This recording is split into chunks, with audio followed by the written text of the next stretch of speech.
Anak terlahir dengan kodratnya yang berbeda, baik kodrat alam maupun kodrat zamannya. Sekalipun itu anak kembar, tentunya mereka memiliki ciri khas tersendiri. Begitupun dengan murid-murid di sekolah kita. Mereka memiliki karakteristik yang berbeda. Mereka memiliki kelebihan dan kekurangan yang berbeda pula. Nah, bagaimana cara memberikan pembelajaran terbaik untuk memenuhi kebutuhan belajar anak-anak didik kita yang berbeda itu? Simak penjelasannya berikut ini.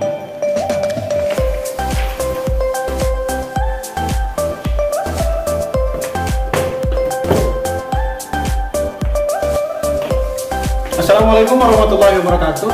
Salam sehat untuk Bapak Ibu guru hebat. Berjumpa kembali dengan saya, Teguh Lestariatno, calon guru penggerak angkatan ke-9 dari SMP Negeri 3 Panumbangan, Kabupaten Ciamis, Jawa Barat. Bapak Ibu guru hebat, sebelumnya saya tidak mementingkan keberagaman murid, sehingga saya memperlakukan sama murid-murid saya. Tidak peduli apa keinginan murid saya, bagaimana gaya belajar yang diinginkannya, atau bagaimana murid saya merasa nyaman di kelas. Bapak Ibu guru hebat, setelah saya mempelajari teori pembelajaran berdiferensiasi, saya mulai memahami ternyata selama ini saya salah memperlakukan murid-murid yang memiliki keberagaman karakter. Melalui pembelajaran berdiferensiasi, kita berupaya menuntun anak didik kita untuk menerima pendidikan yang terbaik sesuai dengan minat dan kebutuhannya.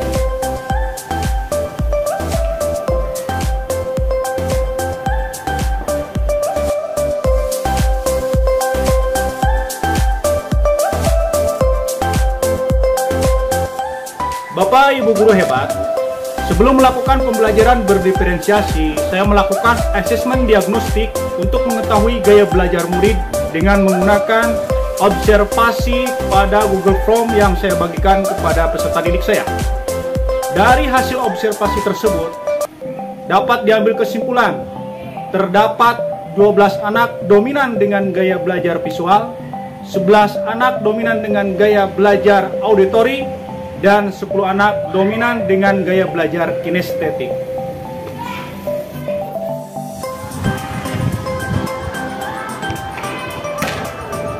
Kegiatan pembelajaran yang saya lakukan di kelas 8A pada mata pelajaran Pendidikan Agama Islam dan Budi Pekerti pada materi tata cara sujud syukur, tilawah, dan sujud sahwi.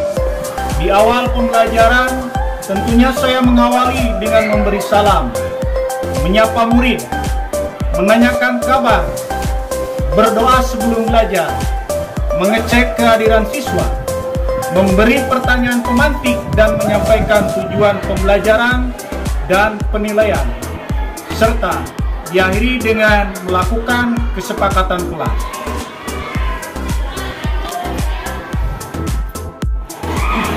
Bismillahirrahmanirrahim. Assalamualaikum warahmatullahi wabarakatuh.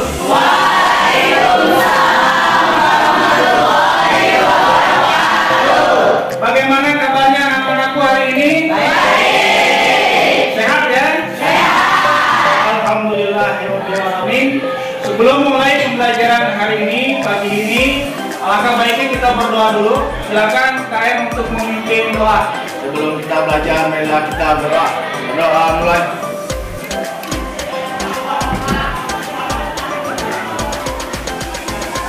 Doa selesai. Ada yang tidak hadir? Siapa yang tidak hadir hari ini? Amelia. Amelia kenapa? Yin. Oke. Ada lagi selain Amelia? Wildan. Kenapa Wildan? Tidak ada keterangan? Tidak. Selain Wildan ada lagi? Kenapa Teguh? Tidak ada keterangan juga. Ada 3 orang ya?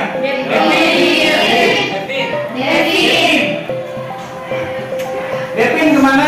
Tanpa keterangan. Tanpa keterangan. Oke. Ada lagi lainnya? Oke, terima kasih. Sebelum kita masuk ke materi utama, ada kata pematik.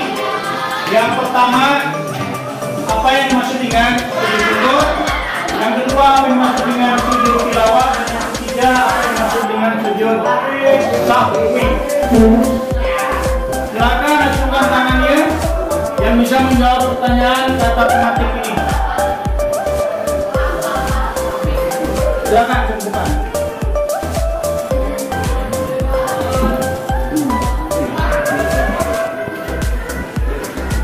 Rangga, apa yang dimaksud dengan sujud syukur? Sujud syukur adalah kenikmatan yang Allah berikan kepada kita, baik rezeki atau kesehatan. Oke, terima kasih, tepuk tangan. Yang kedua, apa yang dimaksud dengan sujud tilawah? Silakan. Ke depan. Reka. Sujud tilawah adalah sujud yang dilakukan kalau mendengarkan ayat. oh ya, sujud yang dilakukan kalau kita mendengarkan ayat-ayat saja. Tepuk tangan. Yang terakhir, apa yang dimaksud dengan sujud sahwi? Sapa depan.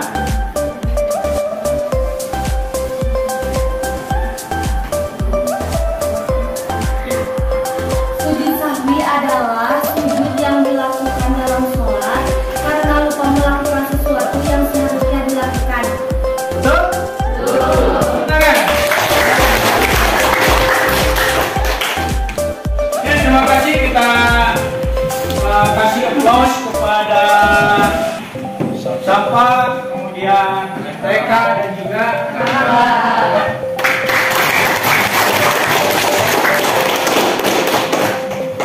perlu kalian ketahui untuk bab 5 ini tujuan pembelajarannya adalah yang pertama menjelaskan pengertian sujud sahwi, sujud syukur dengan benar. Yang kedua menunjukkan dalil tentang sujud dengan benar. Yang ketiga menjelaskan macam-macam sujud dengan benar. Yang keempat menjelaskan ketentuan sujud syukur dengan benar, mempraktekkan tata cara sujud syukur dengan benar. Ya. Ini tujuan pembelajaran materi tentang bab 5 yaitu sujud syukur, sujud tilawah dan sujud sahwi. Ini penilaiannya, ya, itu ada penilaian kinerja kelompok, kemudian ada penilaian individu, ya, untuk pengetahuannya, kemudian lalu yang terakhir ada penilaian praktek. Yang terakhir sebelum kita memasuki materi, kita perlu kesepakatan kelas, ya. Di sini Bapak sudah bikin ada 7 kesepakatan kelas. Saling menghargai, ya. Yang ketiga bicara menggunakan bahasa Indonesia. Yang keempat dalam pembelajaran. Yang kelima yang kelima, yang keenam dan yang terakhir sepakat ini? Kalau sepakat berarti kita harus mengikuti kesepakatan kelas yang kalian sepakati. Bisa? Terima kasih.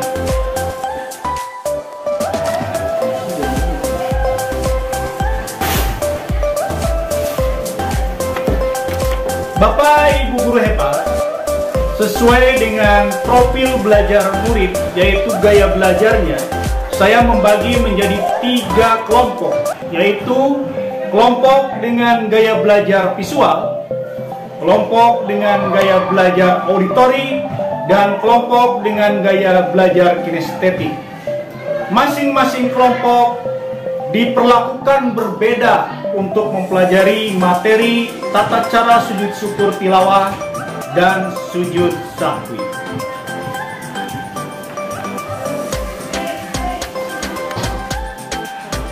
Hari ini kita akan kerja kelompok berdasarkan minat dan gaya belajar kalian, ya.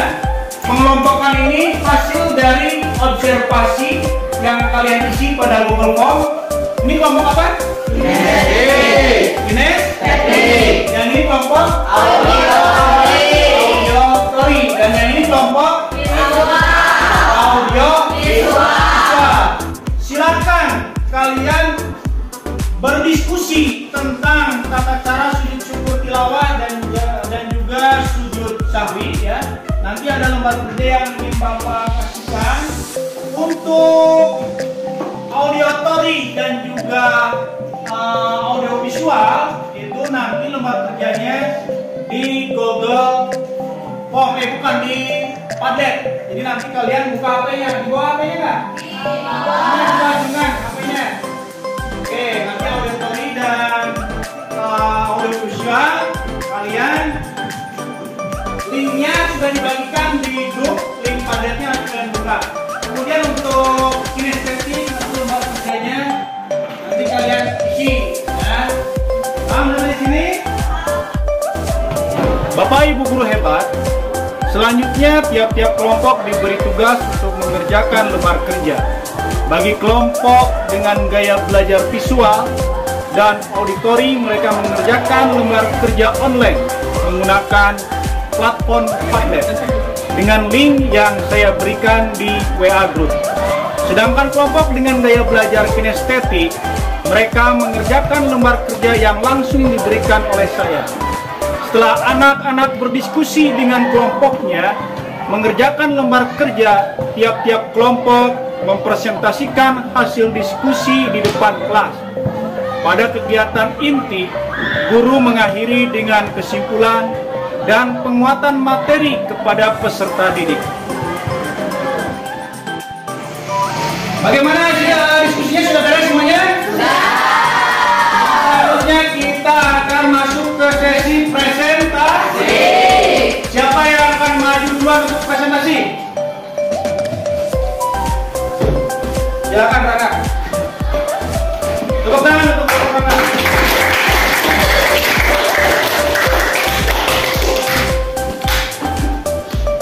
Maju semuanya, maju semua. Ada kerjanya aja semua.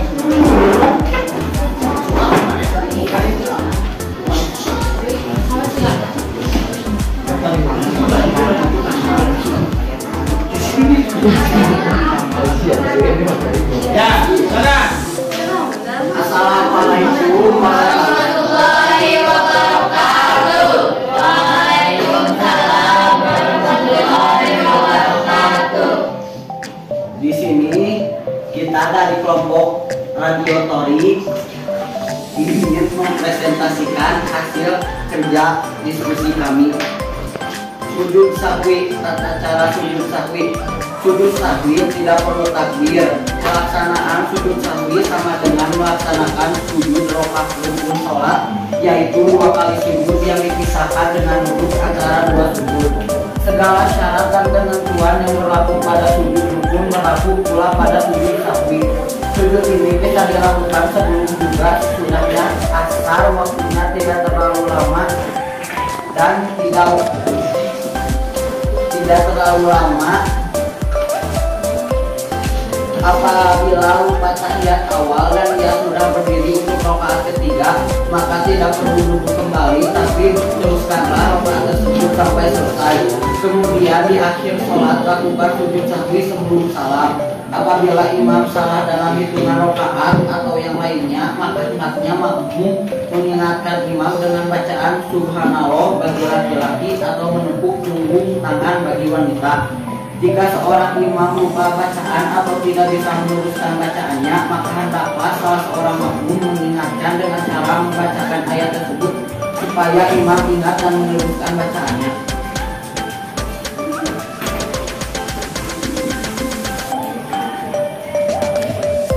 Apabila telah mengenai jumlah rakaat antara 3 atau 4, maka tetapkan 3 rakaat kemudian tambah 1 rakaat lagi, kemudian sebelum salam melakukan sujud sahwi dua kali.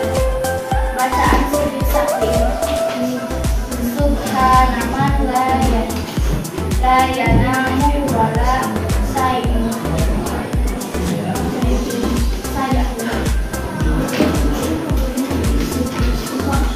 sekian diskusi dari kelompok kami. Mohon maaf bila ada kekurangan. Wassalamualaikum warahmatullahi wabarakatuh. Silakan untuk kelompok 2 yang kedua. Assalamualaikum warahmatullahi wabarakatuh. Waalaikumsalam warahmatullahi wabarakatuh. Perkenalkan, kami dari kelompok audiovisual akan membacakan hasil diskusi kelompok kami.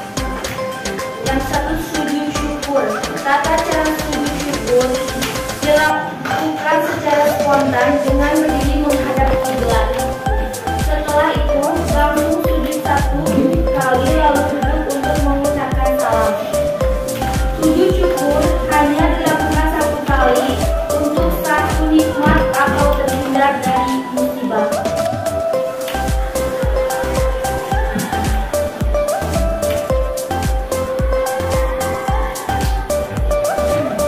Sebelum sujud syukur, tidak perlu wudhu terlebih dahulu.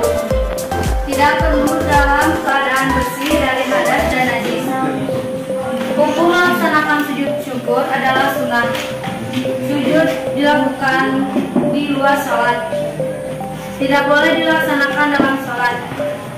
Menutup aurat. Doa sujud syukur adalah Rabbi auzi'ni an ashkura ni'mataka an amta alai wa ala walidayya wa ni'amala salihata hidau wa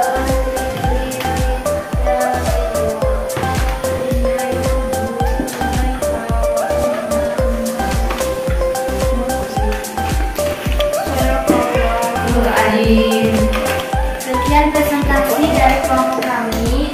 Mohon maaf apabila ada salah kata. Wassalamualaikum warahmatullahi wabarakatuh. Waalaikumsalam.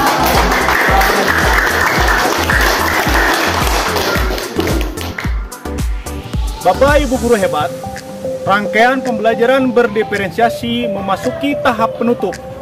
Pada tahap ini, guru dan murid merefleksikan hasil kegiatan pembelajaran. Dilanjutkan dengan pemberian evaluasi berupa kuis menggunakan aplikasi Quizizz. Setelah itu, murid diberi tugas untuk membuat ringkasan tentang materi yang telah dipelajari. Bisa dalam bentuk tulisan, peta konsep, atau mind map, video, dan juga dengan rekaman suara. Disesuaikan dengan minat murid dan kegiatan pembelajaran. Diakhiri dengan berdoa.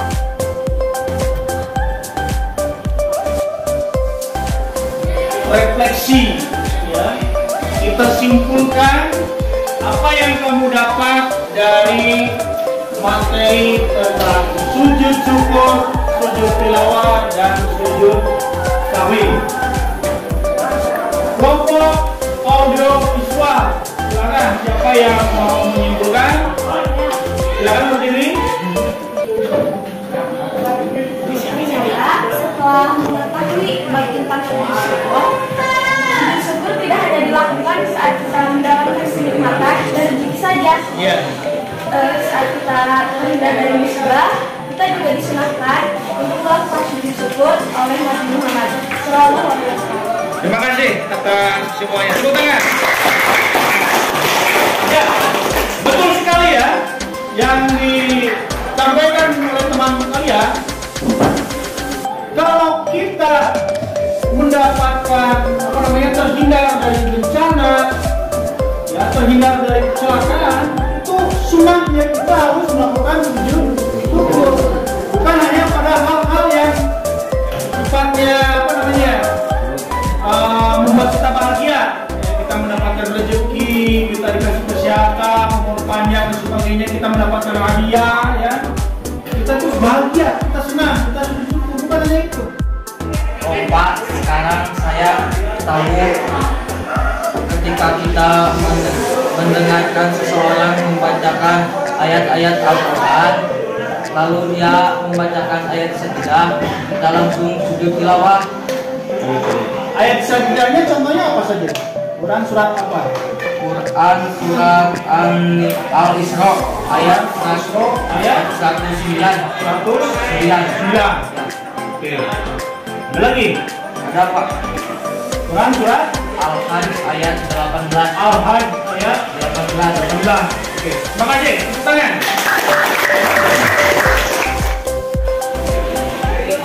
Ketika melaksanakan sholat dalam rakaat tersebut kita lupa telah melaksanakan berapa rakaat. Ketika situasi tersebut terjadi, maka kita dianjurkan untuk melaksanakan sujud sahwi. Sujud. Terima kasih. Tepuk tangan. Namanya, kalian buka link kuisis yang Bapak bagikan via WA Group. Silakan. Yang tidak mau HP boleh bergabung dengan temannya.